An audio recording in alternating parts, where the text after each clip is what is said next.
Ne jugez pas, demandez avec foi. Matthieu 7, versets 1 à 11. Salut à tous, bienvenue sur la chaîne 21 d'été. Aujourd'hui, on plonge dans un passage puissant de la Bible, Matthieu 7, versets 1 à 11. Jésus nous donne ici des clés essentielles pour mieux vivre avec les autres et avec Dieu.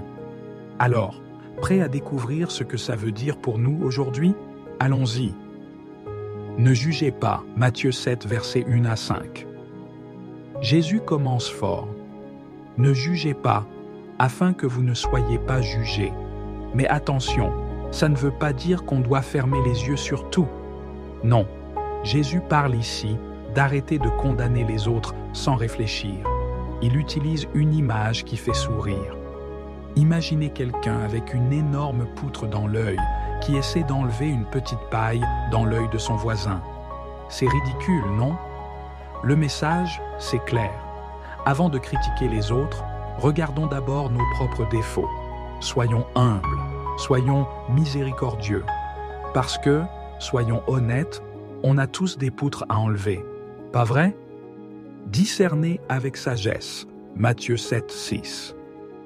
Ensuite, Jésus dit quelque chose d'un peu mystérieux. Ne donnez pas les choses saintes aux chiens et ne jetez pas vos perles devant les pourceaux. Qu'est-ce que ça veut dire? Eh bien, c'est une question de discernement. Les vérités de Dieu, c'est précieux, un trésor comme des perles rares. On ne les jette pas n'importe où ou à n'importe qui sans bien évaluer et se laisser guider par le Saint-Esprit.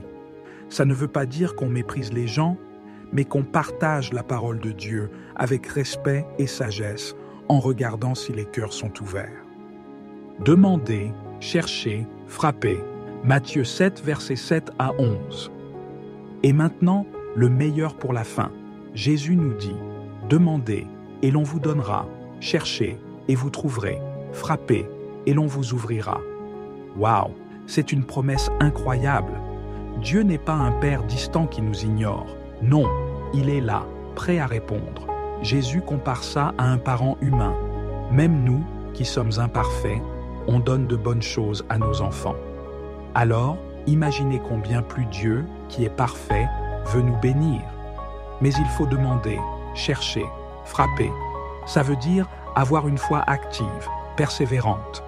Vous avez une prière dans votre cœur? Ne lâchez pas, Dieu écoute. Alors, qu'est-ce qu'on retient de Matthieu 7, versets 1 à 11? 3 choses. Arrêtez de juger. Regardez d'abord votre propre cœur.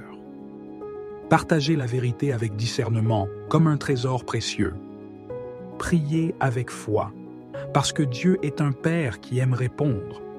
Et si on mettait ça en pratique dès aujourd'hui, imaginez l'impact dans nos vies et autour de nous.